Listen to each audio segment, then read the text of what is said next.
پچھلے پروگرام میں آپ کو قربانی کی شرائط کا ذکر کیا تھا کہ قربانی کے 3 دنوں میں یعنی 10، 11 اور 12 ذوالحجہ میں گھر کے جس فرد میں یہ شرائط جمع ہوں اس پہ قربانی واجب ہے۔ آپ کے گھر میں کیا رسم چل رہی تھی، کیا اصول تھے، اور آپ نے کیا اصول بنائے ہوئے ہیں، آپ نے مسئلہ سنا تھا یا نہیں سنا تھا، ان سب کو ایک طرف رکھ کر یہ یاد رکھیں کہ یہ تمام چیزیں آپ کو غور کرنا ہوگا، ان تمام چیزوں کو دیکھنا ہوگا، اور قربانی بنتی ہو تو یہ کہہ کر نہیں چھوڑنا ہے کہ جی ہم نے تو آج سے پہلے سنا نہیں تھا، ہمارے گھر میں تو کچھ اور رسم ہے۔ ایسا نہیں ہونا چاہیے۔ قربانی کے 3 دنوں میں جس میں شرائط موجود ہوں اس پہ قربانی واجب ہوگی اور اس کو کرنی ہی ہوگی۔ ہم نے بتایا تھا کہ قربانی کی شرائط میں سے ایک مسلمان ہونا، نمبر 2 عاقل ہونا، نمبر 3 بالغ ہونا، نمبر 4 مقیم ہونا یعنی مسافر نہ ہو، اور نمبر 5 مالک نصاب ہونا۔ لیکن زکوٰۃ کے مالک نصاب ہونے اور قربانی کے مالک نصاب ہونے میں تھوڑا سا فرق یہ ہے کہ وہاں مال پر سال گزرنا شرط ہوتا ہے، یہاں پر کوئی شرط نہیں ہے، اور وہاں پر 4 قسم کے مال پر ہی زکوٰۃ بنتی ہے: سونا، چاندی، روپیہ، مال تجارت۔ اس کے علاوہ کسی مال پر نہیں ہوتی۔ لیکن جب قربانی کا دیکھیں گے تو سونا، چاندی، روپیہ، مال تجارت کے ساتھ ساتھ آپ کے پاس ضروریات زندگی سے زیادہ اتنا سامان کہ جس کی مالیت 52.5 تولہ چاندی تک پہنچ جائے، وہ چیزیں آپ کے یوز میں نہیں ہیں، استعمال میں نہیں ہیں، ان سب کا حساب و کتاب کیا جاتا ہے، جیسے کہ پچھلے پروگرام میں عرض کیا تھا۔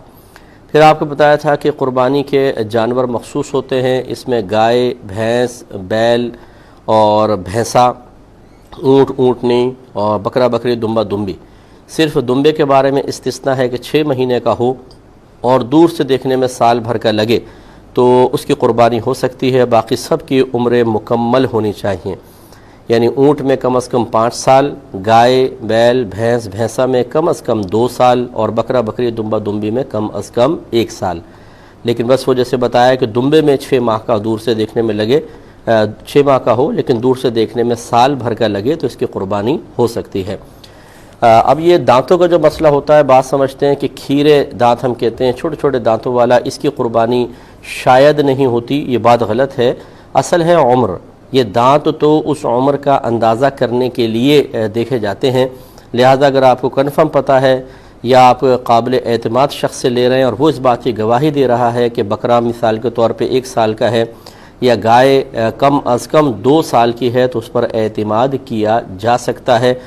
بڑے دانت نہ بھی ہوں تو ٹھیک ہے، لیکن اکثر ہمارے ہاں ایسے ہوتا ہے کہ بکرے کے 2 دانت یا گائے کے 4 دانت دیکھتے ہیں کہ جی 2 سال کے اندر نکل آئے، اور بکرے کے 1 سال میں 2 دانت نکل آتے ہیں، تو اس طرح کی کوئی نشانی مقرر ہے تو وہ بھی دیکھنے میں کوئی حرج نہیں ہے، لیکن اصل عمر ہے۔ مثال کے طور پہ آپ نے ایک بکرا پالا ہوا ہے، جوان ہے اور 1 سال کا کنفرم ہے، لیکن بڑے دانت اس کے نہیں نکلے، تو اس کا مطلب یہ نہیں ہے کہ چونکہ بڑے دانت نہیں ہے تو اس کی قربانی نہیں ہو سکتی ہے، قربانی بالکل ہو سکتی ہے اگر عمر پوری ہو تو۔ اس کے بعد آپ کو حصہ داری کا بتایا تھا کہ اونٹ یا گائے میں زیادہ سے زیادہ 7 حصہ دار ہو سکتے ہیں، اس سے کم جتنے بھی ہوں، لیکن بکرا، بکری، دمبا، دمبی میں صرف ایک جانور ایک کی طرف سے ہو سکتا ہے، اگر اس میں 2 آدمی شریک ہو جائیں تو قربانی دونوں کی ناجائز ہوگی۔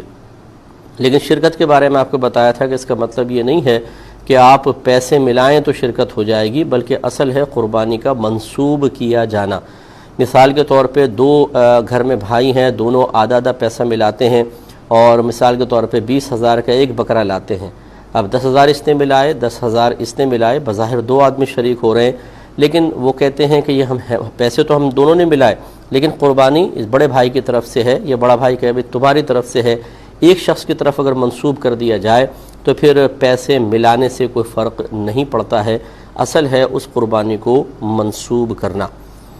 جب آپ شرکت کرتے ہیں گائے وغیرہ میں، جیسے ہم حصے ملا لیتے ہیں، اجتماعی قربانیاں ہوتی ہیں، اس میں چند چیزوں کا لحاظ رکھنا بہت ضروری ہے۔ پہلی بات تو یہ کہ اگر آپ کو معلوم ہے کہ کون کون ہمارے ساتھ شریک ہیں تو پھر تمام شرکاء جو ہیں وہ صحیح لوگ ہونے چاہیے، یعنی ایسا نہ ہو کہ کسی ایک کی روزی مطلقاً حرام ہو اور آپ جانتے بھی ہیں کہ یہ شرابی بیچتا ہے تو اس کے پیسے ملا لینا، یا اسی طریقے سے سود کا کاروبار کرتا ہے اس کے پیسے ملانا یہ قطعاً غیر مناسب ہیں، تو اس لیے اس قسم کے کوئی پیسے وغیرہ نہ ملائیں۔ یہ نہیں میں کہہ رہا ہوں کہ آپ جا کے ایک سے پوچھیں کیا کماتے ہو، کیسے کہاں سے ذرائع آمدنی ہے،